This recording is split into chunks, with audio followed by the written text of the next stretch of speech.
একদিন এই হাঁসটি জঙ্গলে খাবার খাচ্ছিল, কিন্তু তারপর সে কিছু পিঁপড়া দেখতে পায় যারা তাদের খাবার নিয়ে যাচ্ছিল। কিন্তু একটি পিঁপড়া পিছনে পড়ে গিয়েছিল, যা দেখে হাঁসটি তার আঙুল দিয়ে পিঁপড়ার উপরে চাপতে শুরু করে।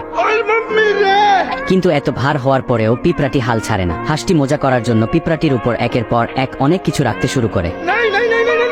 তবুও পিঁপড়াটি থামে না, তাই এই হাঁসটি তার সামনে একটি বাক্স রাখে এবং তারপর সামনে একটি লাঠি রাখে এবং পিঁপড়াটিকে দড়িতে উঠতে বাধ্য করে। পিঁপড়াটি প্রতিটি পদক্ষেপ পার হয়ে যায়, কিন্তু এই অভদ্র হাঁসটি সুতাটিতে খুব জোরে নাড়া দেয়, যার ফলে বেচারা পিঁপড়াটি নিচে একটি কেকের ভিতরে পড়ে যায়। এই সব দেখে হাঁসটি খুব খুশি হয়, আর এই পিঁপড়াটি হাঁসের কাছে এত খাবার দেখে সে তার দলের কাছে ছুটে যায় এবং তাদের প্রচুর খাবারের কথা বলে, যার কারণে সবগুলো পিঁপড়া খুশি হয় এবং তারা সবাই হাঁসের কাছে খাবার চুরি করতে চলে আসে। কিন্তু তারা ডাকনা খোলার সাথে সাথে হাঁসটি তার উপর হাত রাখে, তাই তারা প্রথমে হাঁসটিকে তুলে খাদে ফেলে দেয় এবং তারপর সহজেই খাবার চুরি করে নিয়ে যায়। কিন্তু হাঁসটিও হাল ছাড়বে না, তাই সে তাদেরকে থামানোর চেষ্টা করে, কিন্তু পিঁপড়াও তার উপর হামলা করে দেয়, যার কারণে হাঁস একটা বোমা পিঁপড়াদের ঘরের ভিতরে ফেলে দেয়, কিন্তু উল্টো হাঁসটাই পাহাড় ভেঙে নিচে পড়ে যায়।